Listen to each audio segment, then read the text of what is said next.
കഴിഞ്ഞ ദിവസം ഞാൻ ഉണ്ടാക്കിയിട്ട് പാളിപ്പോയൊരു ഐറ്റമായിരുന്നു ഗുലാബ് ജാമുൻ. ഇപ്രാവശ്യം ഒന്നുകൂടി ട്രൈ ചെയ്യാമെന്ന് വിചാരിച്ചിട്ടുണ്ടായിരുന്നു.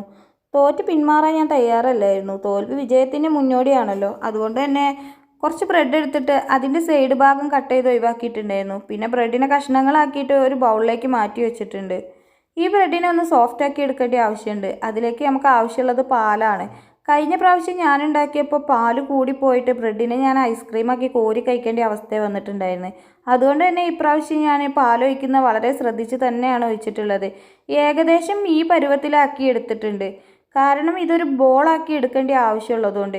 ഇങ്ങനെ ചെറിയ ചെറിയ ബോളാക്കിയിട്ടാണ് ഞാൻ ഉണ്ടാക്കിയത്. ബോൾ അവനവൻ്റെ ഇഷ്ടത്തിനനുസരിച്ച് വലുതോ ചെറുതോ ആക്കാം. പിന്നെ കുറച്ച് എണ്ണ ചൂടാക്കിയിട്ട് അതിലേക്ക് ബോളിട്ട് നന്നായിട്ടൊന്ന് ഫ്രൈ ചെയ്തെടുത്തിട്ടുണ്ടായിരുന്നു. ഫ്രൈ ചെയ്തെടുത്തതിനെ ഞാനൊരു നല്ലൊരു ഇലയിലേക്ക് മാറ്റിയിട്ടുണ്ടായിരുന്നു. ഒന്ന് കാണാൻ ഭംഗിയായിക്കോട്ടെ എന്ന് കരുതിയിട്ടാണ്. ഇനി ഇതിലേക്ക് ആവശ്യത്തിനുള്ള ഷുഗർ സിറപ്പ് ആവശ്യമുണ്ടായിരുന്നു. അതിലേക്ക് പഞ്ചസാരയും വെള്ളയും ചേർത്തിട്ട് കുറച്ച് ഷുഗർ സിറപ്പ് ഉണ്ടാക്കാൻ വേണ്ടി നിന്നു.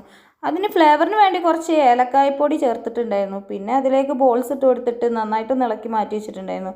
പിന്നെ ചെറിയ 2 ബൗളിലാക്കിയിട്ട് മിന്നുവിനും കുഞ്ഞാറ്റയ്ക്കും കൊടുത്തിട്ടുണ്ടായിരുന്നു. കുഞ്ഞാറ്റയാണെങ്കിൽ അത് കഴിച്ചു നോക്കിയിട്ട് എന്താണ് പറയണമെന്ന് എനിക്കും തന്നെ മനസ്സിലായിട്ടില്ല. രസം ഉണ്ടെന്നാണോ രസമില്ല എന്നാണോ അതും അറിയില്ല.